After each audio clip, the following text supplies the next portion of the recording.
Hey, everybody, this is Mike Miller, and welcome to Go Carolinas. Today on the show, I have from the Flat Rock Playhouse in Flat Rock, North Carolina, Christy Souther, and Christy is the marketing director. Christy, thank you so much for taking time to be with me today. Yeah, thank you so much. As I always ask everybody, can you tell us a little bit about yourself and your background and how you ended up in your present position? Yeah, absolutely. So I have been in marketing and design for about 25 years. I was at an advertising agency in Greenville for 15 years, which is a pretty long run. And I found the Playhouse as what our advertising agency decided to retire. And I found the Playhouse and thought, wow, what a cool, fun place to hang my hat. And I'm from Landrum, South Carolina. And Okay, so it was right up the road from me. And it just seemed like a great fit. And it's been home to me ever since. I love it here. okay. You still live in Landrum, or did you move up I to? do. Yeah, Okay. I live in Landrum. Yes, Okay, well, that's really it's not that great. bad. Yeah, I mean, I'm just 15 miles south of there. Oh, really? Okay. I'm in Spartanburg. Oh, I love So, Spartanburg. okay. Flat Rock Playhouse has been around for a long time. Can you tell us a Yes. little bit about the history? Yeah. So Flat Rock Playhouse was founded in 1952. It originated under a retired Barnum and Bailey circus tent, believe it or not. And it's grown into the state of the art professional regional theater. We have a campus of 14 acres, and I'll kind of get into that a little more.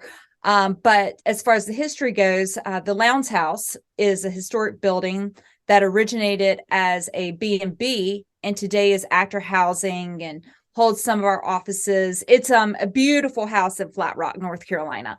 And we have these gorgeous gardens around, and it's just a really cool place with a lot of history.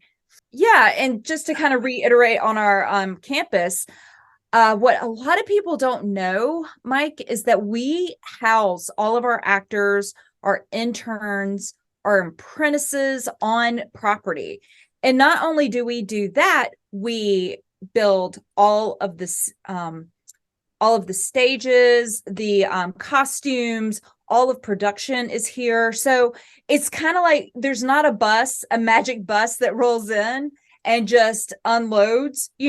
Everything is being produced and crafted here. We're kind of like a craft theater, but we have this amazing talent from New York. And we do have some local celebrities as well that come in. And so it's this great quality theater just in your backyard. And I think a lot of people just don't realize all that we do here. So it's pretty special. Yeah, I've been to quite a few shows up there over the years, and I think I mentioned to you in email. I even played in the background band for one of them once a couple of times when you had Did to. you? What did you play? I played trombone. I played backup for Donnie Edwards when he was up there a few times Oh doing gosh, his Donnie Elvis show. Edwards. So if for people that aren't familiar with Donnie Edwards, he's a Elvis impersonator. Is that fair to say? I think the proper term is performance artist, There you go. an Elvis performance artist. Well, I tell you, the following for that guy, it was crazy. We had him several years. So yeah, that was a fun show. It really was. My Yep. favorite story of Donnie is when we ended up with some lady took her bra off and threw it on the stage. I remember that. It was Like, you pinned up. realize this is not Elvis, right? We had it pinned up backstage on the bulletin board for the rest of that run. Oh, it's fun. I tell you, our patrons are so much fun. We opened the music of the Beatles last night with some of our local guys. And I tell you, the energy in the crowd was so amazing. I'm always shocked. And I put myself in the audience as a patron last night, and just everybody getting up and dancing and yelling and singing along. And the energy is just wonderful. So it's fun. Oh yeah, and they have some wonderful musicians. I know Paul Babley played in the He's band with me. He's in just it. a fantastic drummer. Isn't he so Yeah, great? yeah. Oh, and such a nice guy. Just, yeah, just so much talent and on that stage. So yeah. Okay. So if we go back to the history a little bit, so when did they start producing plays there? Actually, in 1952, under Oh, the 50. circus. Okay. Yeah. All right. Yeah. And it's funny, one of our claim to fame was that Burt Reynolds came and directed a play. And he mentioned it on the Johnny Carson show one time. And so it was kind of put us on the map, Burt Reynolds was here back in Okay. his heyday, which is, it's pretty cool. At what point did it become designated as the official state theater of North Carolina? I know that's one of your designations. Yeah, that's a great question. I'm not really sure. But it's, we've held that for, I know, a good 40 years at least. So, and this will be, I believe, our 70th, 72nd year or something. I'm sorry, I'm not doing math early this morning, but yeah, we are the state theater of North Carolina, which I think a lot of people don't realize. And that's a big deal. And again, we're not, our quality lives up to that, so it's good to come and experience. Yeah. And has it always been a professional theater, or did it begin as maybe a community theater?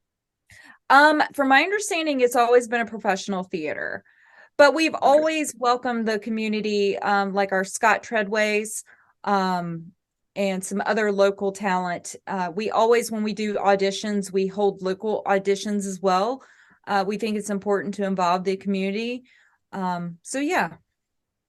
Okay. And I know you do a lot of your auditions in New York. Is that correct? Yes. Yes. Okay. How does that So work? So our artistic director, Lisa K. Bryant, she just got back from New York. It is a 2-week journey that they hold callbacks for all of the roles that we are producing this season. And so right now she's in her office next to me, making offers to these actors in New York to come for this season. So it's pretty exciting. Do some of the actors do more than one show over the course of the Yes, season? absolutely. We really do try to bundle them up, since they're here. And when she's looking for talent, she kind of looks for that as well. What other shows they can do other than for Cinderella or a chorus line. What show can you be involved in the next production? So it's good. So like you mentioned, you have housing, so these folks come and live on campus for the duration of the show, right? Yes. Mm-hmm. Okay. They sure do. How far ahead of a show do they typically come in? How much rehearsal is usually involved? They're usually here 2 weeks before a show opens. Okay, that's a pretty short amount of time to put a show together. It amazes me. Every time I see a production, I'm like, how did you get all this in that short amount of time? And somehow they pull it off. They're professionals, and it's very impressive every time I see that. It's funny with the guys that are playing right now, they, they're a band, and they're all over the place. And they came in and they had not really practiced what they were going to do. And they're such professionals that they practiced like the first show. They said that was the first time they had ran tech. And I was like, really? Because I would never have known that. You guys killed it, So sometimes it's that situation where people come in, but usually for our bigger productions, it requires a lot of time. Okay, and you have like a separate rehearsal area apart from the main playhouse, right? We have several. So, Yeah, okay. we have actually 2 dedicated rehearsal spots. Okay, so somebody might be doing rehearsal in the afternoon and a different show at night, I guess. Absolutely. Yes. Okay. And tech is what we call it. It can run till midnight sometimes. A lot of times. So our production people work tirelessly to get these productions up and running. It's pretty impressive for these guys. They're here till 1 in the morning, trying to get these shows perfected.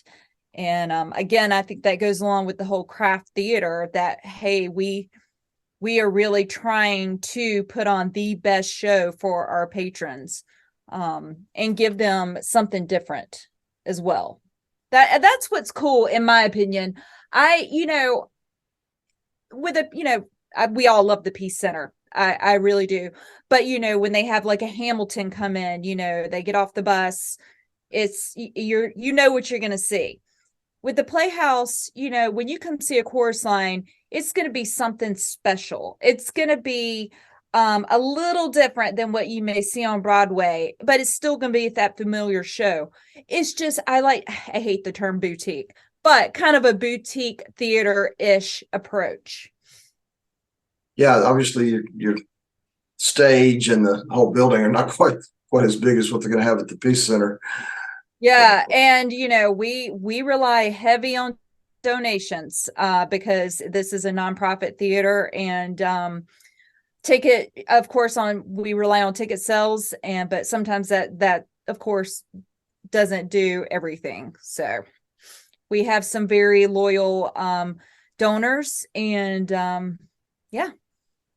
And it doesn't hurt that you're sitting in the middle of the retirement area where a lot of people come to retire, and a lot of those folks have a lot of money.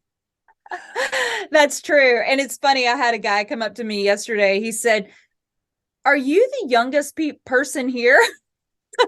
I was like, "Oh, no. We do have a good mix, but our patrons, yes, we have a lot of Floridians, snowbirds, if you will. And we love them. They are very, very loyal, and they come and see us a good bit." Okay. Yeah. It's probably one of the only theaters that does like Wednesday afternoon shows. I know. Which I love. That's me too. I want to be home by 8:00 sometimes. So Okay. Hey, so the building you're in, does that go back to the very beginning, 1952, or was that built sometime later? The building that I'm in is known as the Studio 52 Education Building, which we're getting ready to rename that to Playhouse Junior, our education program, which is very robust as well. I'll have to have the director of education come and talk to you sometime, and kind of tell you what she's got planned, because it's pretty exciting. But this building, I believe, that I'm in today is maybe 10 years old. So okay, it was built for the education purposes. Okay. I wasn't clear. I meant like the main Playhouse. Was that I'm so sorry. Go all the way back to... No, it's been revamped several times. And I'm not sure when they built the original barn, but it's been revamped several times. But it still has that old quality when you walk in, the exposed wood beams, but we've made it comfortable for everybody with new seating and everything. Yeah, I don't think I've been to a show since they did that last well, you renovation. Need to come and see I know. us. I need to get up there. I know. Yeah, you let me know. I'll host you. Hey, one thing that's kind of interesting about the way you're set up there that people may not be aware of when they watch a show is the way that your orchestra, quote unquote, pit is arranged. Why don't you tell people about that a little bit? Because I think that's pretty interesting. It's funny. I think the best story is my father came to see $1 Million Quartet. And I'm not sure if it was $1 Million Quartet, but regardless, he was amazed by the music, and he was like, "Was that pre-recorded?" I'm like, "Absolutely not. There is a whole band up in the loft there's a whole situation going on up there." And so we have professional musicians, and they wow us every time. The music quality is great. Yeah, but and so the music director has to watch the show like on a TV feed, right?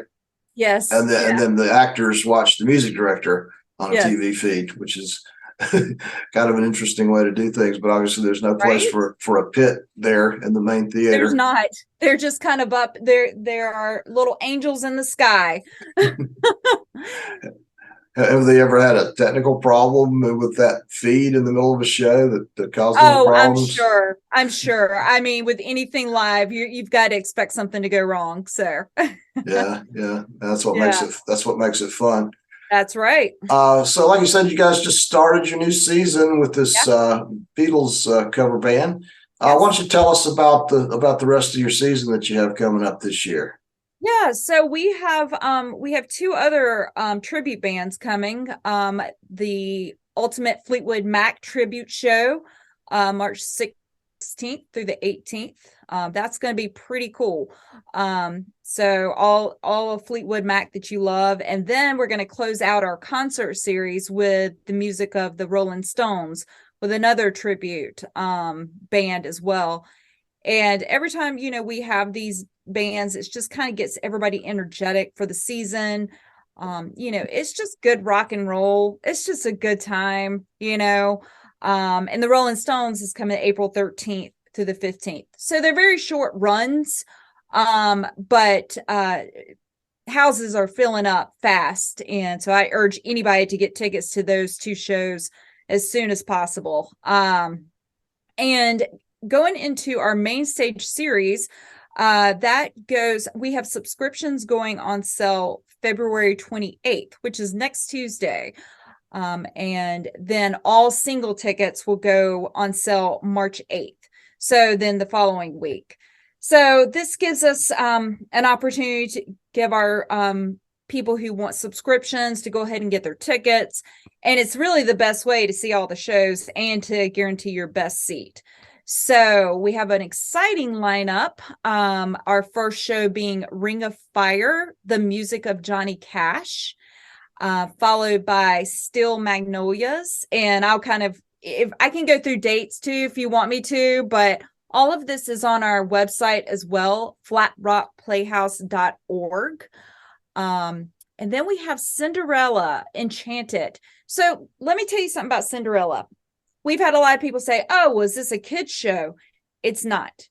It is for the entire family. It is for adults. It is for children. It is the Rodgers and Hammerstein's version of Cinderella. So very exciting to share with your children and the whole family. After that, we have a chorus line. Everybody knows a chorus line. And I know we will put our own spin on it and make it fantastic. And then we have the regional premiere of The Girl on the Train. And I believe everybody's familiar with the book and the movie. And I'm super excited about this because I think we're going to be able to do this really well on stage. And then the music of Dirty Dancing. Everybody loves that, especially around here, right? So that's coming in September. And then we have a series, not sure if you're familiar with it. It's called the Black Box series. So for people who aren't familiar with what a black box series is, basically you are on the stage and around, and you get to be kind of up close with the actors. Now, a lot of people were a little hesitant of this at first. They're like, oh my gosh, am I going to have to be in it? Absolutely not. This is a way for you to get up close and personal and really you just kind of get lost in it, because you're on theater with the actors, and it's really cool. We introduced it last year, and a lot of theaters do this. This is nothing new, but it's new for us. And I'm excited to say that this year we're doing Macbeth as part of the Black Box series. So that will be intense and awesome, in my opinion. So for all the Shakespeare lovers, come out for that. And then rounding out the end of the season, we have a kids show called Slowpoke, this true story of a tortoise and hare. And our own music director, Ethan Anderson, has wrote and produced this. So we're super excited to produce that for them. And then to end out the season, we have our Flat Rock Playhouse Christmas, and this has become a Western North Carolina tradition. It is just what you think it is. It is all the glitz and glamour of all the carols and singing and dancing, and it's just a big variety show of Christmas happiness. So we're pretty excited about this season, and we look forward to having people come out and experience it. Is this the first post-COVID year that you've managed to do a full season? I'm trying to remember, or did you have one last year? We had one last year. It was a little challenging because, we were still having to require masks. And that's a lot of, the union and equity rules. But people were open about it. I think people were very understanding, and they just wanted to get out and see live theater.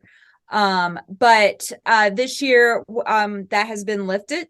So we're excited about that. And so I think, to answer your question, we had a season last year, but I feel like this is kind of a normal season. This feels like our normal, what we're used to. So, yeah, I mean, can you talk a little bit about how you managed to get through COVID? I know that was a rough time for you. It was a rough time, but it was rough for a lot of people, I tell you. We got through it. We unfortunately had to cut some staff for a while, and that's always hurts. But when we don't have producing shows, that's always a downfall. But we got through it, and thanks to donors, and we did some online shows, so that was helpful as well. So we got through it, and we all really care here, and we love each other, and we love the theater, and we just didn't want to see this go away for the community. It's sometimes I feel like live theater is almost like becoming a lost art with all the digital age and everything in your face all the time. I like to say that to escape reality and come experience live theater, because when you're in the theater, you have to turn your phone off. You're in a dark space. Hopefully you'll turn your phone off. Well, exactly. But yeah, you just kind of, the outside world goes away for a good 2 hours. And, do you ever find that we find a hard time, taking 2 hours for ourselves without looking at our phone? I know I do. So, that's one thing I really love about the theater, is that you just kind of escape reality for a little bit. Oh yeah, I'm involved with the little theater here in Spartanburg a fair amount. I play in the pit for some of their shows, and I also do video for them, so I see all their shows. Okay. So yeah, it's something they do a good enjoy. Job. They do a great job. Oh yeah, it's excellent theater. So, yeah, I love Spartanburg. I would love to see more Spartanburg people up here, because it's just up the road. You're right. It's only 45 minutes. If that. And if you take up the beautiful drive up the mountain, I mean, it's just come spend the day, and Hendersonville is fantastic too. And we all work together to help each other. Yeah. And you're right across the street from Carl Sandburg, yes, which is another interesting little tourist site over there. Yeah, there's goats there. I have and you can pet them. I have a funny story about the goats. One of the times when I was playing with Donnie, we had about 4 hours to kill between shows on Saturday. So I walked over to Carl Sandburg and was doing a little hike, and was in the goat barn, and one of them almost peed on me. So there's a lot of them, right? Yeah. So I was in the goat barn, and I'm like, wait a second, what'd you do? So, that's a fun place. So, what goes into choosing the shows for your season? Who does that, and what's the process? Our artistic director, Lisa K. Bryant, does that. She does such a great job. We love her. Lisa looks at the quality. She looks at what the patrons want.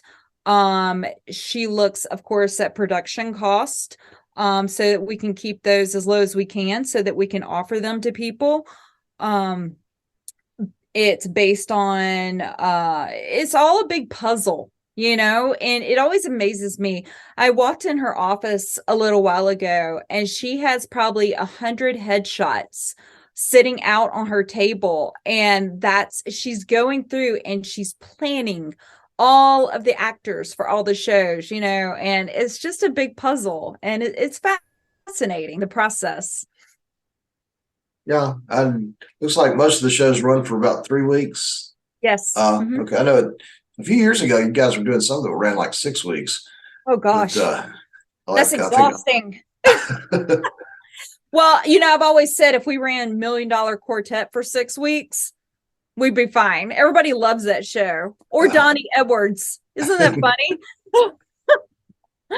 But we do, we like to give the public variety. It's it's great to get on a plane, go to New York, see a show, but it's even better when you can crawl out of bed, go up the mountain, see a show, and go home. Oh, yeah, and it's a little more affordable too. A little more affordable. That's right. That's right. What is about the average ticket price for most of these shows now? For an adult for one of our musicals, between 45 and 65. Okay, now that's most of the shows at the Peace Center are 100 and $120 now. Yeah, absolutely. I know. Yeah, theaters. It's getting expensive to go out, isn't it? Sometimes. Yeah. Yeah, and you'll sit a lot closer most of the time there than you would at the Peace Center anyway. Yeah, that's true. We have I honestly feel like every seat in our house is good. We have about 460 seats. And we're at kind of an angle. I really feel like all the seats are good. And the acoustics are great. So yeah. You're right. I have sat in the very back row a few times when I decided at 3 o'clock on Saturday I wanted to go to a show that night and called them up and say, "Oh yeah, there's one seat in the back row or two." So yeah. You can still see pretty well. Yeah, you can. Okay, so Christy, when if somebody wants to go to a show at Flat Rock, which obviously they should, what's the best way for them to get tickets and so forth? Well, yes, to reiterate, our subscriptions go on sale next Tuesday, February 28th. And that again is just the best bang for your buck. Get the seats you would like, and no pressure, because we'll